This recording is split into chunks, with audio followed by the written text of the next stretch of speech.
What is happening there? J Gamer Dude here, and Ubisoft. They have been through an exceptionally tumultuous period, especially during this past year. Very little is going well for them, and quite a lot is going bad for them.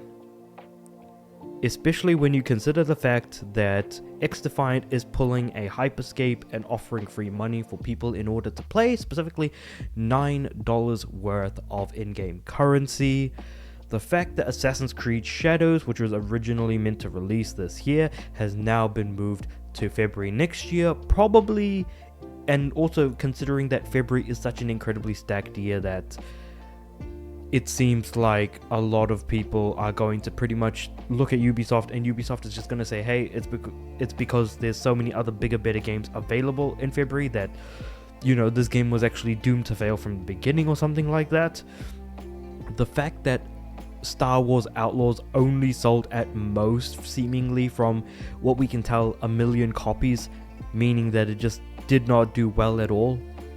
And the fact that now the internet is looking at Ubisoft and considering them to be pushing an agenda with the fact that the main character for Star Wars Outlaws looks a lot uglier than the actual actress who plays her, but also the fact that Yasuke was intentionally made as a black samurai in favor of, or in light of, the political leanings in the Americas and things like that. But I'm not going to talk too much about that. It's more so a case of what's going to be happening moving forward. So let me know what you guys think about all of this in the comments below, because I'd be very interested to know. But with that being said, just wanted to say, hey, if you like my videos, please like the video, subscribe to the channel. Doing both of those things really helps the channel, because it tells YouTube, hey, YouTube, I like these videos, please recommend them to other people, and hopefully more people will watch and recommend it from there, and just keeps going on, so it's actually in the algorithm, among other things. That being said though, let's actually talk details. So, Ubisoft and Tencent are reportedly considering different options in order to stabilize the business and prevent further stock price drops. So, why care about the stock price? Well, at the moment it's currently sitting at a 10-year low, and in fact, the fact of the matter is that the stock actually dropped to as little as little over $2. And just in case for those of you guys that don't know, on the stock exchange, if a stock is below $1 for I think 1 week, it gets forcefully delisted because it's now a valueless stock or something along those lines. But yeah, so in order to prevent the danger zone, which is pretty much the $1 point, Ubisoft have had to do some stuff around the back end in order to prevent their stock drops from happening any further.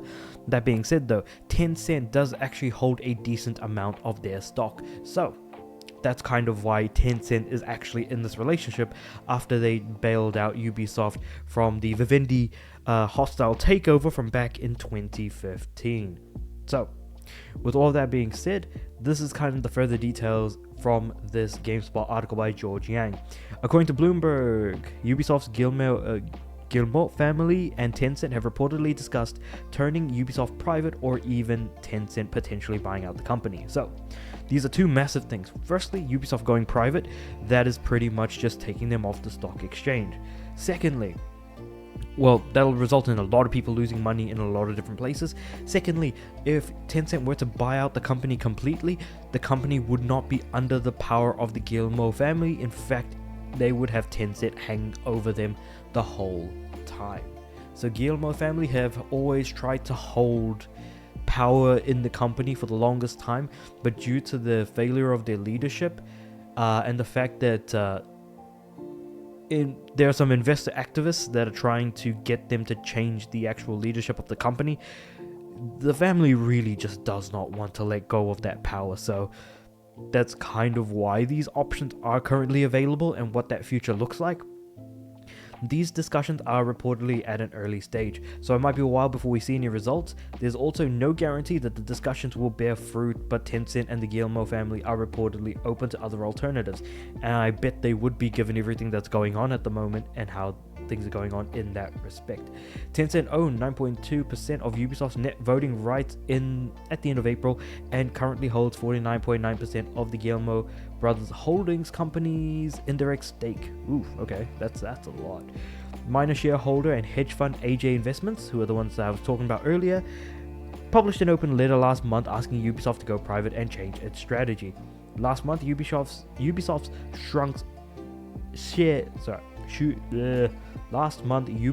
shares sunk to its lowest since 2015, falling by 12.6% after Star Wars Outlaws released to a lower than expected sales, and we were kind of based on murmurs going around, apparently it was only 1 million sales.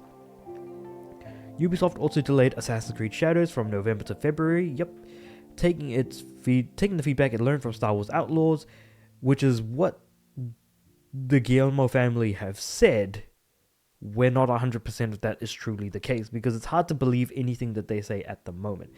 And in the meantime, Ubisoft is also bringing its games to Steam at launch in an effort to get more people to buy them, which among all of my Ubisoft videos that I've talked about Ubisoft, especially during this year, that's one thing that I keep forgetting to mention, is that, hey, who needs this Uplay, Uorigin, whatever launcher that Ubisoft have in favor of bringing games to Steam in order to sell more people?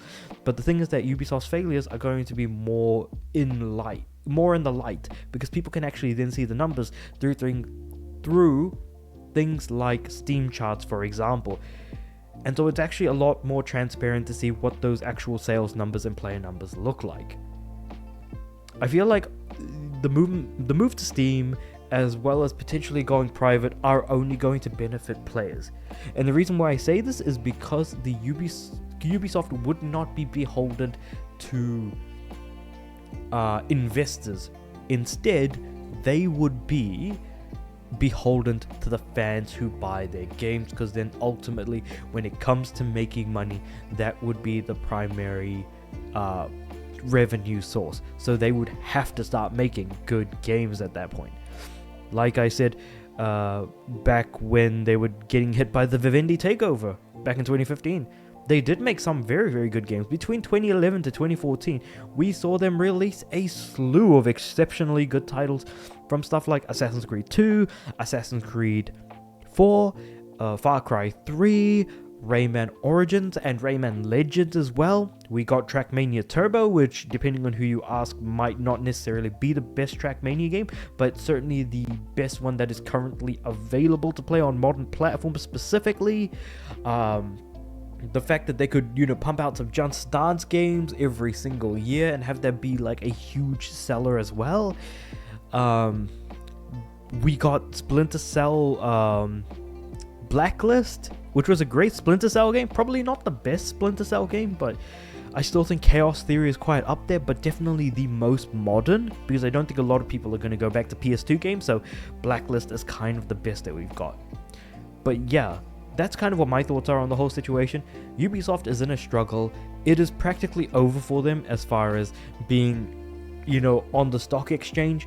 Whether or not they choose to go private in order to prevent incurring any further losses, whatever happens at this point, they are now more so beholden to the players than they are their own investors. So at the end of the day, they're gonna have to make good games in order to come back into people's good graces. Sure, they had to shake up the entire Assassin's Creed franchise after people got sick and tired of them, but that's because they made one every single bloody year, up until Syndicate, in which they then started to go towards a more RPG-oriented direction, which somehow was even worse, because now you're just making the game a massive, lengthy slog. And I think that the best thing we got out of them in the past 5 years, whether or not we like it, may very well be either The Crew 2 or / The Crew Motorfest, depending on which one you prefer, or Immortals Phoenix Rising, which I've always been calling Gods and Monsters, because that's how it was originally announced. But that being said, let me know what you guys think about all of this in the comments below. Like the video if you like to, subscribe to the channel. I'm aiming for 300 subs by the end of the year. And with all that said and done, I do upload every day, so I'll see you guys tomorrow.